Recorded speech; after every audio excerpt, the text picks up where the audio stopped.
Welcome back to networking fundamental series. So ನಾವು last ಎಪಿಸೋಡಲ್ಲಿ networking fundamentals conceptual ಆಗಿ ಹೇಗೆ ನಾವೊಂದು google.com ಎಂಟರ್ ಮಾಡಿದ ತಕ್ಷಣ ಹೇಗೆ ನಮಗದು ಗೂಗಲ್ ವೆಬ್ ಪೇಜ್ ರೆಂಡರ್ ಆಗುತ್ತೆ, what are all the background processes that takes place in to get that output. So ಅನ್ನೋದನ್ನ ನಾವು ಒಂದು ಕಾನ್ಸೆಪ್ಚುಯಲ್ ವೇಯಲ್ಲಿ ಹೇಗೆ ನೆಟ್ವರ್ಕ್ ಹೇಗೆ ಡಿವೈಸಸ್ಗಳು ಕನೆಕ್ಟ್ ಆಗಿರುತ್ತೆ, ಮೇನ್ ಒಂದು ನೆಟ್ವರ್ಕಿಂಗ್ ಅಜೆಂಡಾ ಏನು ಅನ್ನೋದನ್ನ ನೋಡಿದ್ವಿ. ಸೊ ಆ ಒಂದು ಪ್ರೋಸೆಸ್ಸಲ್ಲಿ ಆ ಒಂದು ಎಕ್ಸಾಂಪಲಲ್ಲಿ ಥ್ರೂ ದ IP ಅಡ್ರೆಸ್ ನಮ್ಮ ಏನೊಂದು ನಾವು google.com ಅಂತ ಒಂದು ಏನು ರಿಕ್ವೆಸ್ಟ್ ಅಥವಾ ಒಂದು ಎಂಟರ್ ಮಾಡ್ತೀವಿ ನಮ್ಮ ಲ್ಯಾಪ್ಟಾಪಲ್ಲಿ, so that will lead us to Google server because of IP address. So ನಮಗೆ ಪರ್ಟಿಕ್ಯುಲರ್ ಡೆಸ್ಟಿನೇಷನ್ ಅಡ್ರೆಸ್ ಇರೋದ್ರಿಂದ ನಮಗೆ ಎಕ್ಸಾಕ್ಟ್ ಆಗಿ ನಾವು ಗೂಗಲ್ ಸರ್ವರ್ಗೆ ನಮ್ಮ ರಿಕ್ವೆಸ್ಟ್ನ ಕಳಿಸ್ಬೋದು. So what is IP address ಅನ್ನೋದನ್ನ ಇವತ್ತು ನೀಟಾಗಿ ಅರ್ಥ ಮಾಡ್ಕೊಳ್ಳೋಣ. So IP address is nothing but address for our destination device. So let's say ನಾನು ನಿಮ್ಗೊಂದು ಲೆಟರ್ನ ಪೋಸ್ಟ್ ಮಾಡೋದಕ್ಕೆ ಅಥವಾ ನಾನು ನಿಮ್ಗೊಂದು ಪರ್ಟಿಕ್ಯುಲರ್ ಥಿಂಗ್ನ ಪಾರ್ಸೆಲ್ ಮಾಡೋದಕ್ಕೆ ಹೇಳ್ತೀನಿ. So I will give you a thing to make a parcel for me and you agreed to do the parcel. So ನೀವು ಆ ಪಾರ್ಸೆಲ್ ಮಾಡೋದಕ್ಕೆ ಒಪ್ಕೊಂತೀರಾ. And the next step is, if I don't say the specific address or ನಾನು ನಿಮಗೆ specific ಅಡ್ರೆಸ್ನೇ mention ಮಾಡಲಿಲ್ಲ, just ನಿಮಗೆ ಆ ಒಂದು ಲೆಟರ್ನ parcel ಮಾಡಿ ಅಂತ ಹೇಳಿದ್ರೆ how it could be possible, right? So ನಿಮಗೆ ಪರ್ಟಿಕ್ಯುಲರ್ ಡೆಸ್ಟಿನೇಷನ್ ಅಡ್ರೆಸ್ ಯಾವುದು ಅಂತಲೇ ಗೊತ್ತಿಲ್ಲ. ಸೊ ನಿಮಗೆ ಅಡ್ರೆಸ್ಸೇ ಗೊತ್ತಿಲ್ಲ ಅಂದಾಗ ನೀವು ಎಲ್ಲಿಗೆ ಅದನ್ನು ಪಾರ್ಸಲ್ ಮಾಡ್ತೀರಾ? ಸೊ ನೆಟ್ವರ್ಕಿಂಗಲ್ಲಿ ಕೂಡ ನಾವೊಂದು google.com ಅಂತ ಎಂಟರ್ ಮಾಡಿದಾಗ ನಮ್ಮದೊಂದು ಲ್ಯಾಪ್ಟಾಪಲ್ಲಿ, so if it is not sure about the destination address, so ಅದು ಗೂಗಲ್ ಸರ್ವರ್ ಎಲ್ಲಿದೆ ಅನ್ನೋದೇ ಆ ಒಂದು ರಿಕ್ವೆಸ್ಟ್ಗೆ ಗೊತ್ತಿಲ್ಲ ಅಂತ ಅಂದರೆ, so how it will get the desired output from that server, right? So ನಾವು ಕಳಿಸೋ ಒಂದು ರಿಕ್ವೆಸ್ಟು ಆ ಒಂದು ನಮ್ಮ ಡೆಸ್ಟಿನೇಷನ್ ಗೂಗಲ್ ಸರ್ವರ್ಗೆ ಹೋಗೋದೇ ಇಲ್ಲ. ಸೊ ಅದಕ್ಕೋಸ್ಕರ ಒಂದು ನೆಟ್ವರ್ಕಿಂಗ್ ಕಾನ್ಸೆಪ್ಟಲ್ಲಿ, ಈ ಒಂದು ಇಂಟರ್ನೆಟ್ ವರ್ಲ್ಡಲ್ಲಿ ಪ್ರತಿಯೊಂದು ಡಿವೈಸಸ್ಗೂ ಒಂದು ಪರ್ಟಿಕ್ಯುಲರ್ IP ಅಡ್ರೆಸ್ ಅಂತ ಜನರೇಟ್ ಆಗುತ್ತೆ. ಸೊ ಆ ಒಂದು ಪರ್ಟಿಕ್ಯುಲರ್ IP ಅಡ್ರೆಸ್ಸು ಪ್ರತಿಯೊಂದು ಡಿವೈಸಸ್ಗೂ ಯುನೀಕ್ ಆಗಿರುತ್ತೆ. So with the help of the IP address each devices can communicate easily. So ಆ ಒಂದು IP ಅಡ್ರೆಸಸ್ ಹೇಗೆ ಜನರೇಟ್ ಆಗುತ್ತೆ ಗ್ಲೋಬಲ್ ಲೆವೆಲಲ್ಲಿ ಮತ್ತು ಪಬ್ಲಿಕ್ಕಲ್ಲಿ, ನೆಕ್ಸ್ಟು ಈಗ ಗೂಗಲ್ ಸರ್ವರ್ಗಾಗಿರ್ಬೋದು, ಇಂಥ ದೊಡ್ಡ ದೊಡ್ಡ ಕಂಪ್ನೀಸ್ ಸರ್ವರ್ಗಳಿಂದ ಹಿಡಿದು ನಮ್ಮ ಮನೆಗಳಲ್ಲಿರುವಂಥ ಒಂದು ಫೋನು, ಒಂದು ಲ್ಯಾಪ್ಟಾಪ್, ನಾವು ಯೂಸ್ ಮಾಡೋವಂಥ ಒಂದು ಲ್ಯಾಪ್ಟಾಪ್ ಆಗಿರಲಿ, PC ಆಗಿರಲಿ, ಆ ಡಿವೈಸಸ್ಗಳಿಗೆ ಹೇಗೆ IP ಅಡ್ರೆಸ್ ಜನರೇಟ್ ಆಗುತ್ತೆ ಆ್ಯಂಡ್ ಯೂಸ್ ಆಗುತ್ತೆ ಅನ್ನೋದನ್ನು ನೋಡ್ತಾ ಹೋಗೋಣ.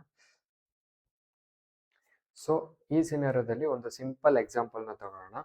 ಸೊ ನೀವು ನಿಮ್ಮ ಮನೆಯಲ್ಲಿ ನಿಮ್ಮ ವೈಫೈ ರೌಟರ್ ಇದೆ. ಸೊ ಅದರ ಮುಖಾಂತರ ನೀವು ಇಂಟರ್ನೆಟ್ನ ಆಕ್ಸೆಸ್ ಮಾಡ್ತೀರಾ. ಸೊ ವೈಫೈ ರೌಟರ್ನ ಕನ್ಸಿಡರ್ ಮಾಡೋಣ. ಸೊ ಆ ಒಂದು ಪರ್ಟಿಕ್ಯುಲರ್ ವೈಫೈ ರೌಟರ್ಗೆ ಫಾರ್ ಎಕ್ಸಾಂಪಲ್ ನಿಮ್ಮದೊಂದು ಮೊಬೈಲ್ ಡಿವೈಸ್ ಕನೆಕ್ಟ್ ಆಗಿದೆ, ಡಿವೈಸ್ ನಂಬರ್ 1. ನಿಮ್ಮದೊಂದು ಪರ್ಸ್ನಲ್ PC ಇರ್ಬೋದು, ಬೇರೆ ಇನ್ನೊಂದು PC ಕನೆಕ್ಟ್ ಆಗಿದೆ, device number 2. And one more laptop connect ಆಗಿದೆ, ಡಿವೈಸ್ ನಂಬರ್ 3. ಸೊ ಈ ಒಂದು ಪರ್ಟಿಕ್ಯುಲರ್ ಡಿವೈಸಸ್ಗಳು ಥ್ರೂ ಇಂಟರ್ನೆಟ್ ಕಮ್ಯುನಿಕೇಟ್ ಮಾಡಬೇಕು ಅಂತಂದರೆ ಈ ಒಂದು ಡಿವೈಸಸ್ಗಳಿಗೂ ಒಂದೊಂದು ಯುನೀಕ್ IP ಅಡ್ರೆಸ್ ಬೇಕಾಗುತ್ತೆ. ಸೊ ದಟ್ ಈಗ ಗೂಗಲ್ ಸರ್ವರ್ಗೆ ನಿಮ್ಮ ರಿಕ್ವೆಸ್ಟ್ ಹೋಯಿತು ಅಂತಾದರೆ ಅದು ವಾಪಸ್ ರೆಸ್ಪಾನ್ಸ್ನ ಕಳಿಸ್ಬೇಕು ಅಂತಂದರೆ ಪರ್ಟಿಕ್ಯುಲರ್ IP ಅಡ್ರೆಸ್ನ ಯೂಸ್ ಮಾಡಿಕೊಂಡು ನಿಮ್ಮ ಡೆಸ್ಟಿನೇಷನ್ ಡಿವೈಸಸ್ನ ಫೈಂಡ್ ಔಟ್ ಮಾಡುತ್ತೆ. ಸೊ ಈ ಒಂದು ಡಿವೈಸಸ್ಗಳಿಗೆ ಸಿಂಪಲ್ ಆಗಿ ಹೇಗೆ IP ಅಡ್ರೆಸ್ ಜನರೇಟ್ ಆಗುತ್ತೆ ಅಂತ ಹೇಳಬೇಕು ಅಂತಂದರೆ, ಸೊ ನಿಮ್ಮ ಏನು ಇಂಟರ್ನೆಟ್ ಆಕ್ಸೆಸ್ ಮಾಡೋದಕ್ಕೆ ನೀವು ರೌಟರ್ನ ಯೂಸ್ ಮಾಡ್ತೀರಾ, ಸೊ ಆ್ಯಸ್ ಪರ್ ನಾವು ಸಿಂಪಲ್ ಆಗಿ ಅರ್ಥ ಮಾಡ್ಕೊಳ್ಳಿ, ಆ ರೌಟರ್ ಮಲ್ಟಿ ಫಂಕ್ಷನಾಲಿಟಿನ ಪರ್ಫಾರ್ಮ್ ಮಾಡುತ್ತೆ. ಸೊ ನಾವು ಲಾಸ್ಟ್ ವಿಡಿಯೋದಲ್ಲಿ ಡಿಸ್ಕಸ್ ಮಾಡಿದಾಗೆ ರೌಟರ್ ಏನು ಕೆಲಸ, ಅದ್ರದ್ದು ಮೇನ್ ಫಂಕ್ಷನ್ ಏನಪ್ಪ ಅಂತ ಅಂದರೆ, ನೀವು ಕಳಿಸೋ ಒಂದು ರಿಕ್ವೆಸ್ಟ್ನ ಅಥವಾ ಒಂದು ಡೇಟಾನ ಇಲ್ಲಿಂದ ಇಂಟರ್ನೆಟ್ಗೆ ಫಾರ್ವರ್ಡ್ ಮಾಡೋದು. ಸಿಂಪಲ್ ಆಗಿ ಇಲ್ಲಿಂದ ಒಂದು ಡೇಟಾ ಪ್ಯಾಕೆಟ್ಸ್ನ ನಿಮ್ಮ ಮನೆಯ ನೆಟ್ವರ್ಕಿಂದ ಗ್ಲೋಬಲ್ ನೆಟ್ವರ್ಕ್ಗೆ ಅಥವಾ ಗೂಗಲ್ ಸರ್ವರ್ಗೆ, ಹೊರಗಡೆ ಇರೋ ಮೈಕ್ರೋಸಾಫ್ಟ್ ಸರ್ವರ್ಗೆ, ಬೇರೆ ಮತ್ತಿನ್ಯಾವುದೋ ಒಂದು ಡೆಸ್ಟಿನೇಷನ್ ಅಡ್ರೆಸ್ಗೆ ಫಾರ್ವರ್ಡ್ ಮಾಡೋ ಫಂಕ್ಷನಾಲಿಟಿ ನಿಮ್ಮ ರೌಟರ್ದು. ಅದ್ರ ಜೊತೆಗೆ ನಿಮ್ಮ ಮ್ಯಾನುಫ್ಯಾಕ್ಚರರ್ ಏನು ಮಾಡಿರ್ತಾರೆ ಅಂತ ಅಂದರೆ, ಸೊ ದೊಡ್ಡ ದೊಡ್ಡ ಕಂಪ್ನೀಸ್ಗಳಲ್ಲಿ ರೌಟರ್ ಜೊತೆಗೇನೆ IP ಅಡ್ರೆಸ್ನ ನಿಮಗೆ ಅಲೋಕೇಟ್ ಮಾಡೋದಕ್ಕೆ ಡಿವೈಸಸ್ಗೆ ಸ್ಪೆಸಿಫೈಡ್ ಸರ್ವರ್ ಇರುತ್ತೆ. It's called DHCP server. So DHCP server is nothing but dynamic host configuration protocol server. So ನಿಮ್ಗೆ ಇದ್ರದ್ದು ಜಸ್ಟ್ ಇವಾಗ ಫಂಡಮೆಂಟಲ್ ಆಗಿ ಏನು ಅರ್ಥ ಮಾಡ್ಕೋಬೇಕು ಅಂತಂದ್ರೆ, DHCP ಸರ್ವರ್ ಏನು ಮಾಡುತ್ತಪ್ಪ ಅಂತಂದ್ರೆ, ಅವೈಲಬಲ್ IPs ಲಿಸ್ಟ್ನ ಹುಡುಕಿ ಯಾವ IPs ಅವೈಲಬಲ್ ಇದೆ ಅಂದರೆ ಬೇರೆ ಡಿವೈಸಸ್ಗೆ ಅಸೈನ್ ಆಗಿಲ್ಲ, ಆ IP ಅಡ್ರೆಸಸ್ನ ನಿಮ್ಮ ಡಿವೈಸಸ್ಗೆ ಅಸೈನ್ ಮಾಡುತ್ತೆ. ಸೊ ಇಲ್ಲಿ ಹೋಮ್ ರೌಟರ್ಸಲ್ಲಿ ಬೇಸಿಕಲಿ ಏನಾಗುತ್ತೆ ಅಂತಂದರೆ, ಆ ಹೋಮ್ ರೌಟರ್ ಫಂಕ್ಷನಾಲಿಟಿ ಜೊತೆಗೆ DHCP ಸರ್ವರ್ ಫಂಕ್ಷನಾಲಿಟಿನ ಕೂಡ ಅದರೊಳಗಡೆ ಅಸೋಸಿಯೇಟ್ ಮಾಡಿರ್ತಾರೆ. ಅಂದರೆ ಇದರೊಳಗಡೆ ಬಿಲ್ಟ್ ಇನ್ DHCP ಸರ್ವರ್ ಥರ ವರ್ಕ್ ಆಗುತ್ತೆ ಅಂತ ನೀವು ಅನ್ಕೋಬೋದು.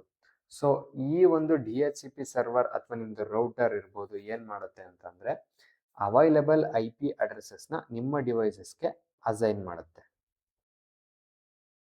So still we have not covered how IP address looks like and what is its format, but just ಇವಾಗ ನಾವು ಕಾನ್ಸೆಪ್ಚುಯಲಿ ಆ್ಯಂಡ್ ಫಂಡಮೆಂಟಲಿ ಕ್ಲಿಯರ್ ಆಗೋದಾದರೆ ಹೇಗೆ ಅಸೈನ್ ಆಗುತ್ತೆ ಅನ್ನೋದು ನಮಗೆ ಅರ್ಥ ಆಯಿತು. So basically your router or DHCP server looks for available IPs and then it assigns it to your devices. Okay, so how IP address looks like? So basically IP address ಯಾವ ರೀತಿ ಇರುತ್ತಪ್ಪ, ಅದರ format ಏನಪ್ಪ ಅಂತಂದರೆ, it's basically 32-bit address. So numerical ಫಾರ್ಮೆಟಲ್ಲಿ ಆ 32-bit ಅಡ್ರೆಸ್ನ ನಾವು ರೆಪ್ರೆಸೆಂಟ್ ಮಾಡಬೇಕು ಅಂತಂದರೆ, it looks like somewhat like this. For example, 33.35.56.1. So ನಿಮ್ಮ ರೌಟರ್ ಈ ಒಂದು ಫಸ್ಟ್ ಡಿವೈಸ್ಗೆ, let's say for your mobile device, it assigns IP somewhat looks like this, just for example. And for your PC, it assigns 93.35.56.8. just consider. So ಇವಾಗಲೇ ನೀವು in-depth ಆಗಿ ಎಲ್ಲ ಅರ್ಥ ಮಾಡ್ಕೋಬೇಕು ಅಂತೇನಿಲ್ಲ, just I am trying to explain you how IP looks like. So 35.56.7. so this is how your IP looks like. So IP address ಅಲ್ಲಿ basically it comes up with two formats. So one is IPv4 and one is IPv6. So ಇವಾಗ ನಾವು discuss ಮಾಡ್ತಿರೋದು IPv4 address. So because simple ಆಗಿ ಹೇಳಬೇಕು ಅಂತಂದರೆ, we can divide this entire address into 4 parts. So each number is divided by a dot or full stop. So ಈ ಒಂದು unique IP ಅಡ್ರೆಸ್ನ each unique ಡಿವೈಸಸ್ಗೆ ನಿಮ್ಮ ರೌಟರ್ ಅಥವಾ DHCP ಸರ್ವರ್ ಅಸೈನ್ ಮಾಡುತ್ತೆ. So by using this unique IP address, each devices in a network can communicate easily. So for things like, for devices like Google server or some other servers like Google, Facebook, Instagram, so those devices comes up with public IP. So public IP, private IPಗೆ ಅಂದರೆ ನೀವು basically ಏನು ಅರ್ಥ ಮಾಡ್ಕೋಬೇಕು, simple ಆಗಿ ಹೇಗೆ ಅರ್ಥ ಮಾಡ್ಕೋಬೋದು ಅಂತಂದರೆ, so these devices, your mobile, your laptop, your PC are all connected to your home router. So ನಿಮ್ಮ ಹೋಮ್ ರೌಟರ್ಗೆ ಜಸ್ಟ್ ಈ ಡಿವೈಸಸ್ ಕನೆಕ್ಟ್ ಆಗಿರುತ್ತೆ. These are all private. So entire ಇಂಟರ್ನೆಟ್ಟಲ್ಲಿ ಗ್ಲೋಬಲ್ ಲೆವೆಲಲ್ಲಿ ಈ ಡಿವೈಸಸ್ಸು ಯೂಸ್ ಆಗ್ತಿರಲ್ಲ. ಸೊ ಈ ಒಂದು particular network ಒಳಗಡೆ, ನಿಮ್ಮ ಮನೆ ಒಳಗಡೆ ಮಾತ್ರ ಇದು ಯೂಸ್ ಆಗ್ತಿರುತ್ತೆ. ಮೀನ್ಸ್ ಯಾವುದೇ ರೀತಿ ಇನ್ಕಮಿಂಗ್ ರಿಕ್ವೆಸ್ಟ್ಸ್ ಆಗಲಿ, ಇದು ನಿಮ್ಮ ಡಿವೈಸಸ್ ರೆಸ್ಪಾನ್ಸ್ ಕಳಿಸೋದಾಗಲಿ, ಆ ಥರ ಯಾವುದು ಮಾಡ್ತಿರಲ್ಲ.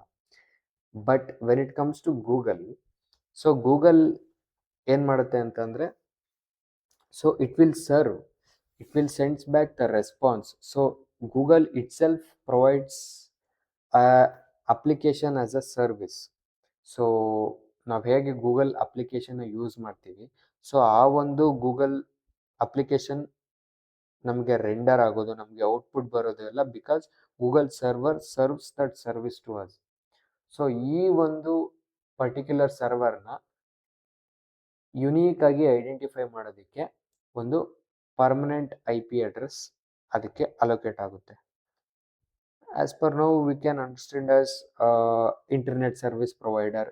ಹೇಗೆ ನಮ್ಮ ಜಿಯೋ ಅಥವಾ ಏರ್ಟೆಲ್ ಇಂಟರ್ನೆಟ್ ಪ್ರೊವೈಡರ್ ಹೇಗೆ ನಿಮಗೆ ಆ ಒಂದು ರೌಟರ್ಗೆ ಪಬ್ಲಿಕ್ IP ನ ಪ್ರೊವೈಡ್ ಮಾಡ್ತಾರೆ, ಅದೇ ರೀತಿ ಇಂಟರ್ನೆಟ್ ಈ ಒಂದು ಗೂಗಲ್ಗೆ ಒಂದು ಫಿಕ್ಸ್ಡ್ IP ಅಡ್ರೆಸ್ನ ಅಸೈನ್ ಮಾಡುತ್ತೆ. So as per now we can just understand the concept like this. Google server will have a fixed IP so that each and every device sends the request to that same IP. So in the network we may have many devices, so tumba devices idru kuda, so that Google's IP is fixed and it's public. So ಎಲ್ಲ ಒಂದು devices ಕೂಡ, ಯಾವ ಡಿವೈಸಸ್ಗಳು ಎಲ್ಲ ಬೇರೆ ಬೇರೆ ಡಿವೈಸಸ್ಗಳು google.com ಅಂತ search ಮಾಡಿದ್ರೆ the request comes to the same server by using the same IP, same public IP, fixed IP or public IP, so that each of those devices gets their response for the same type of request from the same server. So this is the vital role of IP. So as per now ನಾವು just IP address ಅಂದರೆ ಏನು, ಅದರದ್ದು ಏನು types of formats ಏನು ಬರುತ್ತೆ, IPv4 and IPv6, and just IPv4ದು ಫಾರ್ಮ್ಯಾಟಲ್ಲಿ ಹೇಗೆ IP ಅಡ್ರೆಸ್ ಕಾಣಿಸುತ್ತೆ ಅನ್ನೋದನ್ನು ನಾವು ನೋಡ್ಕೊಂಡ್ವಿ. ಸೊ ಇನ್ನು ಅಡ್ವಾನ್ಸ್ ಲೆವೆಲಲ್ಲಿ ನಾವು ಇನ್ನೂ ಹೋಗ್ತಾ ಹೋದರೆ ಈ ಆಕ್ಟೆಟ್ ಫಾರ್ಮ್ಯಾಟ್ಸ್ ಆ್ಯಂಡ್ ಇದ್ರ ಬೈನರಿ ಫಾರ್ಮ್ಯಾಟ್ಗೆ ಕನ್ವರ್ಟ್ ಮಾಡಿದಾಗ ಹೇಗಿರುತ್ತೆ IP ಅಡ್ರೆಸ್, ಅದ್ರ ಬಗ್ಗೆ ಎಲ್ಲ ನೋಡ್ಬೋದು. But as per now just for generic knowledge ಇಷ್ಟೊಂದು IP ಅಡ್ರೆಸ್ದು ಏನು roll and how it will get generated ಅನ್ನೋದನ್ನು ನಾವು ನೀಟಾಗಿ ಬ್ರೀಫಾಗಿ ನೋಡ್ಕೊಂಡ್ವಿ.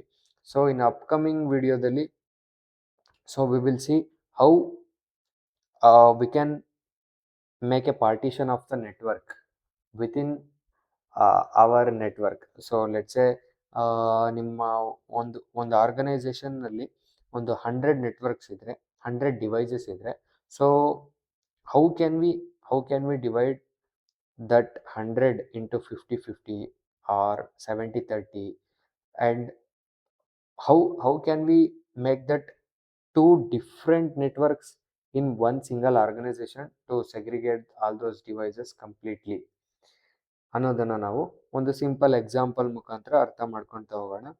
So till then keep learning about fundamentals of networking, and let us meet in next video.